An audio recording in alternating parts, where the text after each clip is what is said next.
जितना हो सके खामोश रहना ही अच्छा है, क्योंकि सबसे ज्यादा गुनाह इंसान से उसकी जुबान ही करती है। मौन सबसे अच्छा उत्तर है किसी ऐसे व्यक्ति के लिए जो अपने शब्दों को महत्व नहीं देता। जीवन में कभी भी किसी से अपनी तुलना मत कीजिए। जो आपका है वो आपको मिलकर ही रहेगा, फिर चाहे उसे छीनने के लिए पूरी कायनात एक हो जाए। दो प्रकार के व्यक्ति इस संसार में स्वर्ग से भी ऊपर स्थित होते हैं। एक वो जो शक्तिशाली होकर भी क्षमा कर देते हैं, और दूसरे वो जो दृढ़ होकर कुर्बान करते हैं। प्रेम शरीर या सुंदरता को देखकर नहीं होता, प्रेम हृदय से होता है। जहाँ दो हृदय मिले वह प्रेम जन्म लेता है। किसी भी व्यक्ति को अच्छे से जाने बिना दूसरों की बातें सुनकर उसके प्रति कोई धारणा बना लेना मूर्खता है। अगर साफ नियत से मांगा जाए तो ईश्वर नसीब से बढ़कर देता है। जब भी विनाश होने का प्रारंभ होता है, शुरुआत वाणी के संयम होने से होती है।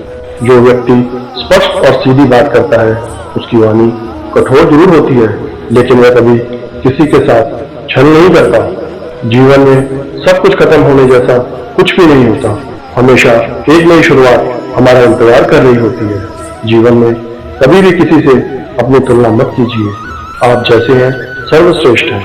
कौन क्या कर रहा है, कैसे कर रहा है और क्यों कर रहा है, इन सबसे आप जितना दूर रहेंगे उतना ही आप खुश रहेंगे। इंसान हमेशा अपने भाग्य को कोसता है, यह जानते हुए भी कि भाग्य से भी ऊंचा उसका कर्म है जो उसके स्वयं के हाथों में है। किसी भी व्यक्ति को ना तो समय से पहले और ना ही भाग्य से अभी कुछ मिलता है, लेकिन उसे सदैव पाने के लिए प्रयत्नशील रहना चाहिए। समझदार व्यक्ति जब संबंध निभाना बंद कर देता है तो समझ लेना उसके आत्मसम्मान को कहीं ना कहीं ठेस अवश्य पहुंची है। मोह उसी का करो जिस पर आपका अधिकार है। जिस पर आपका अधिकार नहीं है उसका मोह भी नहीं करना चाहिए। जो दूसरों की तकलीफों को समझते हैं, उन्हें दया है, दिल से अच्छे हैं, जन्म लेना नहीं पड़ता। आपके कर्म ही आपकी पहचान है, वरना एक नाम के हजारों इंसान है। प्रेम सदैव माफी मांगना पसंद करता है और अहंकार सदैव माफी सुनना पसंद करता है। व्यक्ति को अपनी इंद्रियों को वश में रखने के लिए बुद्धि और मन को नियंत्रित रखना होगा।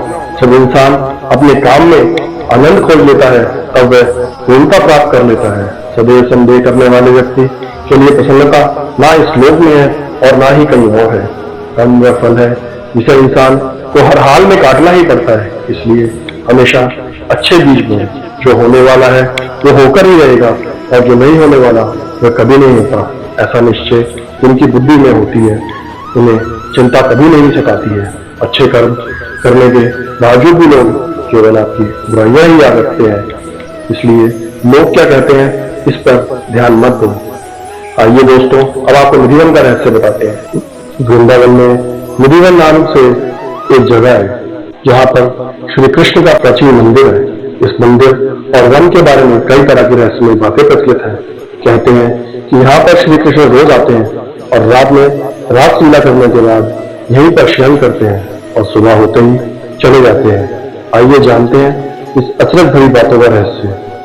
निधिवन के मंदिर में शयन आरती के बाद सभी श्रद्धालुओं को बाहर निकालकर मंदिर और निधिवन क्षेत्र को करीब 7 तालों में बंद कर दिया जाता है। ताला बंद करने के पहले मंदिर में गर्भगृह में भगवान के लिए नीम की दातुन, पान का बीड़ा, लड्डू और श्रृंगार का सामान रख दिया जाता है। रात में यहाँ कोई नहीं आता, लेकिन फिर भी आश्चर्य की बात है कि 7 तालों में बंद मंदिर को जब सुबह खोला जाता है, पान चढ़ाया हुआ, दातुन की हुई, लड्डू खाया हुआ और श्रृंगार का सामान बिखरा हुआ मिलता है। कहते हैं कि इस मंदिर के दरवाजे अपने आप ही खुलकर बंद हो जाते हैं, लेकिन यह किसी ने देखा नहीं। हालांकि लोग इस संबंध में अपने अनुभव जरूर बताते हैं। मान्यता के अनुसार इस मंदिर को तानसेन के गुरु संत हरिदास ने अपने भजन से राधा कृष्ण के विगम रूप को साक्षात प्रकट किया था। यहाँ कृष्ण और राधा विहार करने आते हैं। यहीं पर स्वामी जी की समाधि भी बनी है। रात को यहाँ पर कोई नहीं जाता। कहते हैं जिसने भी यहाँ पर रात को रुककर इस रहस्य को जानने का प्रयास किया वह सुबह बेसुध और आनंदित सा मिलता है, और 2 या 3 दिन बाद उसकी मौत हो जाती है।